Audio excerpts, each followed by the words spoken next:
I feel incredibly lucky to earn that salary. And, I don't take that for granted. But I will also say, me and John, who is referenced in the piece, every member of our organization actually, we've gone months where we didn't get paid at all. I mean, I floated this organization personally for months and months before we were able to actually pay ourselves. So that was Krystal Ball, the founder of the People's House Project. This week, she was the subject of a brutal story in McClatchy that went over the finances of her nascent organization and asked the question, is Krystal Ball running a scam pack, or is Krystal Ball reinventing how campaigns can be run on the Democratic side? The essential charge that McClatchy is making is that Krystal Ball and her deputy are paying themselves with the money they're raising instead of spending it on candidates. The People's House Project, basically, it finds working class candidates and endorses them in house races or House races. Only house races. Yep. And then helps get them elected. Yep. So what's the kind of the first response to the charge that, hey, too much money that you're getting in went to you and to your deputy rather than to these candidates? Right. So the charge is essentially that, we just are raising money, paying ourselves, and not really doing anything or providing any value to the candidates. And in fairness, we are a different model. I believe very strongly that while money is important in these races, it's not always the most important or most essential thing, especially the kind of candidates that we're talking about. I'm talking about, former Teamster, a roofer, an iron worker, a lot of teachers, veterans.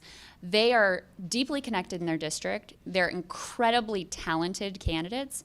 They don't have access to money. They don't have access to political networks. They don't have access to media networks.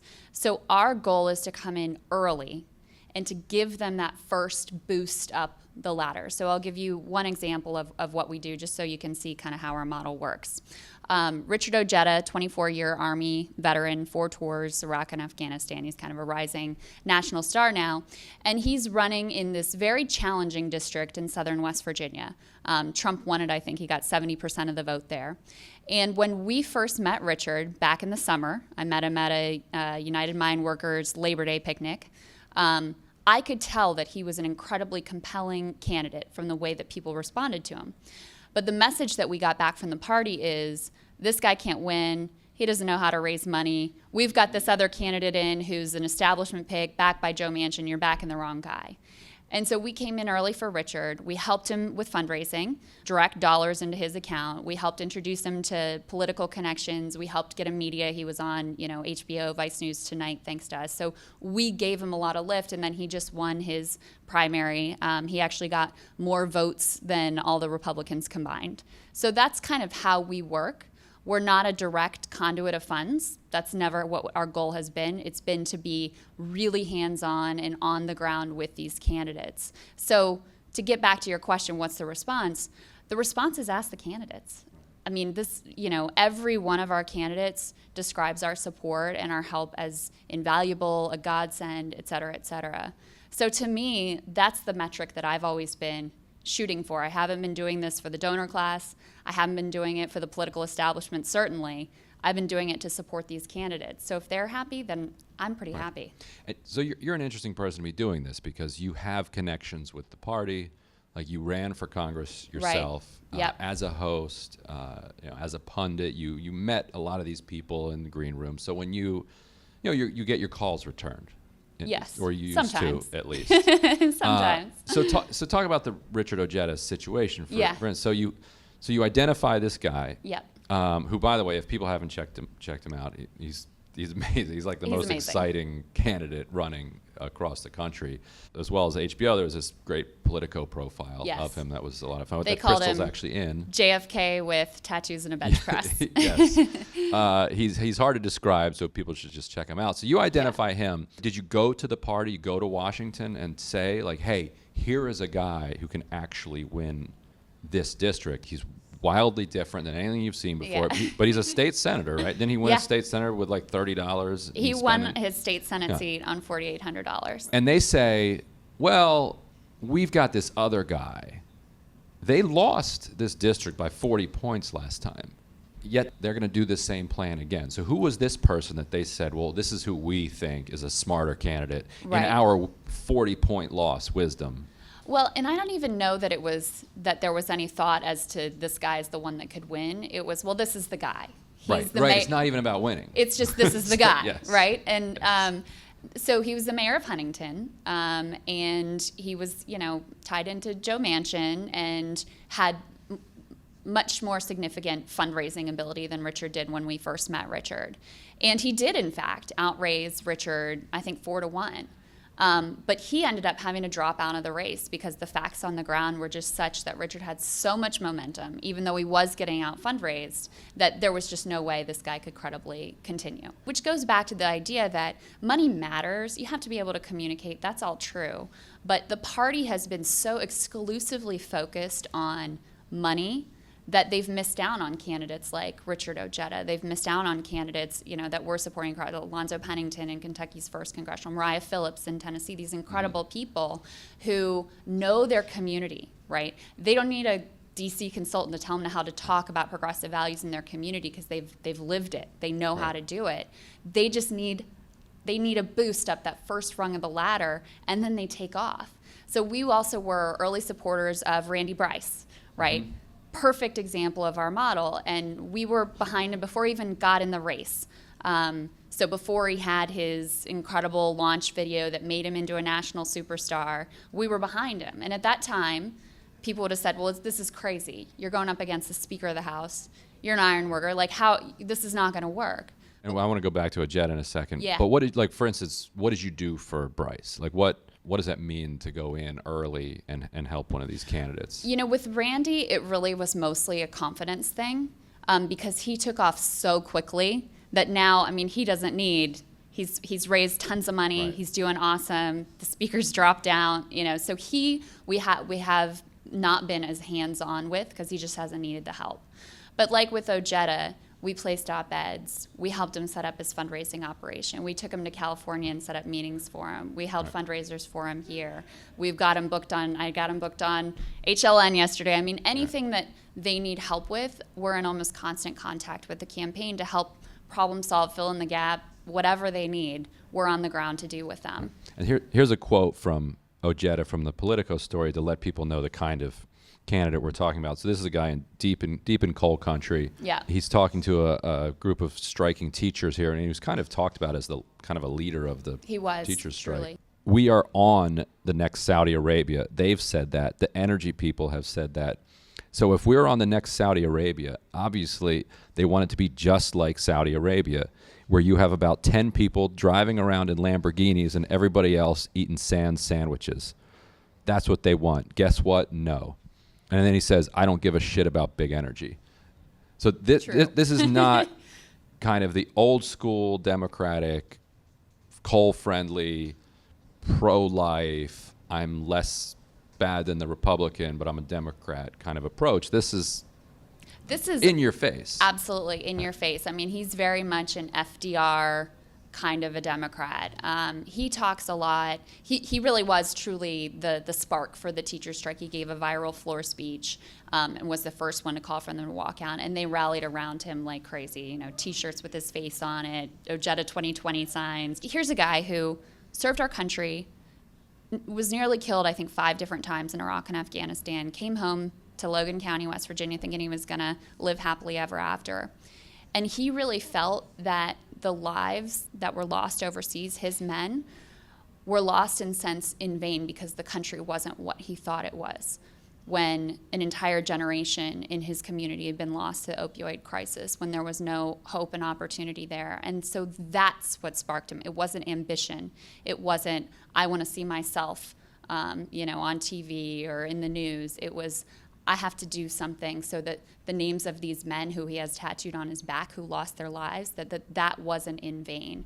And I'm telling you, he's going to win in November. I can promise, he's going to win in November. In an R+23 district, which means it performs 23 points more Republican than, the nation at large, Trump country, central, 70% of the vote for Trump. He's going to win there, and people ask me why. And it's just as simple as he stands with the people. You won another primary on Tuesday night. Dee Dee Adams. Dee Dee Adams. And actually, it was there was another the PCCC, the Progressive Change Campaign Committee, which is founded about 10 years ago to back lefty candidates. So they backed a different candidate in the district.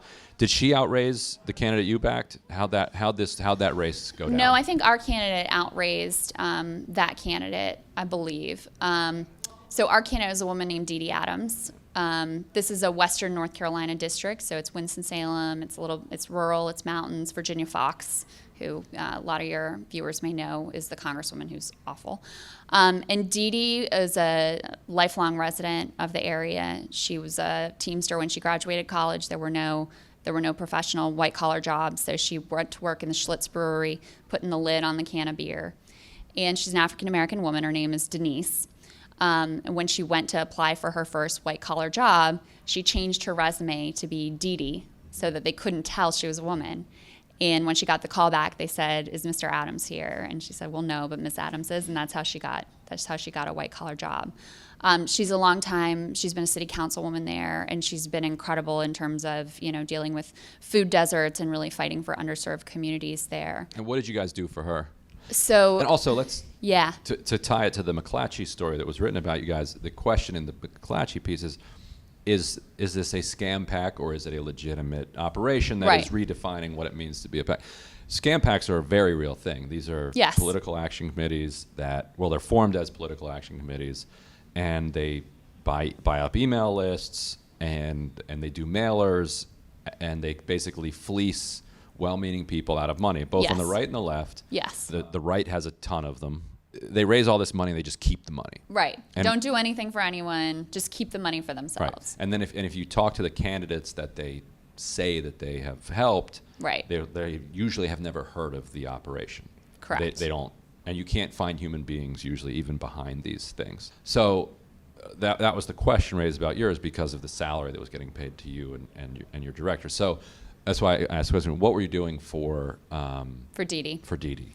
So Dee Dee, a couple things we did for her just as examples. So I went before her first candidate forum and worked with her on her answers, prepped her for debate. I wrote speeches for her. I helped them with, local media coverage. We did help them some with fundraising, and we did also contribute. We maxed out to them. Between the direct contributions and the in-kind contributions. And then right before the primary, I went and was on the ground. I, went with her to the convention and helped her there. I did a rally with her the night before. We went to a fundraiser after that. And then my executive director, John Moffat, who's also mentioned in the piece, he actually went to North Carolina and knocked 400 doors on Election Day. So, just on a weekly, if not daily basis, we're in touch with these campaigns, helping them strategize, helping them make connections, and being just, another advisor, and try to troubleshoot with everything that they're doing. I talked to them today about, okay, now that you've won, what are next steps, and what's the campaign team we need to get in place, and who do we know, and who can we send you resumes of? Just literally everything. So to your question of if it's a scam pack, the candidates would be like, we never heard of these people. This reporter reached out to most, if not all, of our candidates, and every one of them described us as indispensable, invaluable, a godsend. So again, to me, that's the metric. That's the metric that matters. So that's the kind of thing that you do for candidates. Yes. And so for that, your salary is about $180,000. The executive director is about $120,000. Yep. How does that compare to other people at that level of political campaigning? When he started digging, I said, okay, well, let me look around and see what the comparable would be. And I was, when he wrote me, he said I make more than a staffer, which I took some offense at because I'm not a staffer. I'm the president and founder of this organization. A staffer on the Hill or something? He just said a staffer. Okay. Right. And when I spoke with him on the phone, which I recorded, he said, well, this is what a low-level staffer makes. So I was just taking a look at the FEC filings of the People's House Project, and I just had some questions, I guess, about how some of the money is being spent that you've raised. So first of all, we were unable to pay ourselves for several months during the launch of the organization. So the first quarter was the first time we had the money to pay ourselves and pay ourselves back.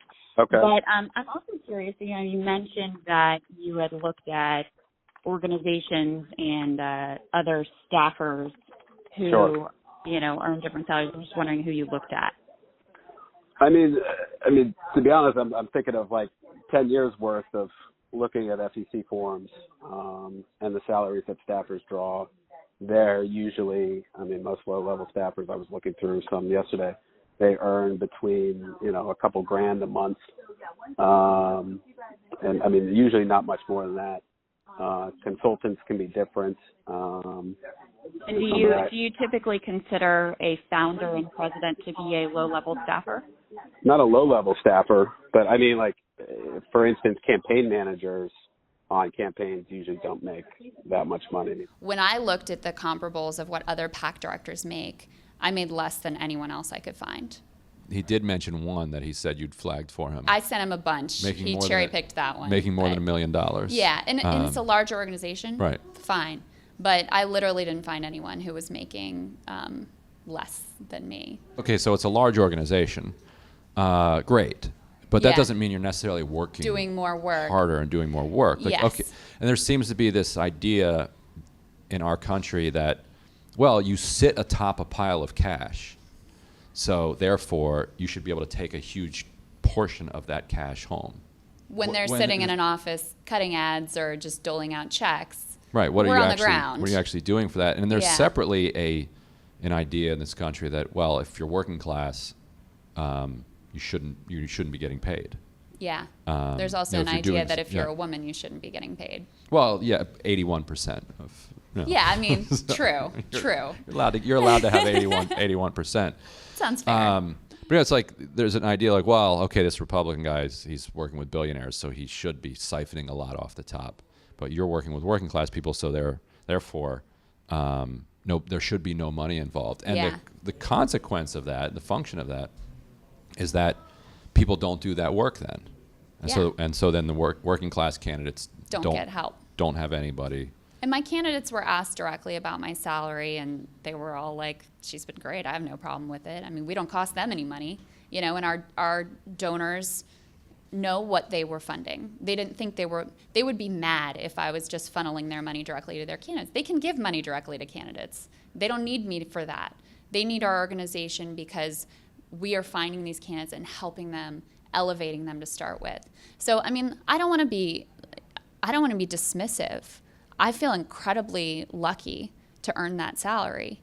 And, I don't take that for granted. But I will also say, me and John, who is referenced in the piece, every member of our organization actually we've gone months where we didn't get paid at all. I floated this organization personally for months and months before we were able to actually pay ourselves a salary. So, I think this is my full-time job. I love getting to do this work. I love it. I love these candidates. It is like the most fulfilling thing I've ever done in my entire life. But the reality is I'm not in a position to do it for free. I'm just not. So this is my full-time job, and yeah, I'm paid a salary for it. And I think the answer will come in the results. That's not typically the case in politics. Normally, whatever the results are don't matter. You lose as a consultant, you go on and you work on the next campaign, and there are no consequences. Yep. But this is a case, true. Since people are watching, this is a case where they're going to hold us to account. You're going to hold us to account, and I welcome that. Right. If you win, it shows that maybe you don't have to raise that amount of money. Maybe there's another way to actually go about winning a race.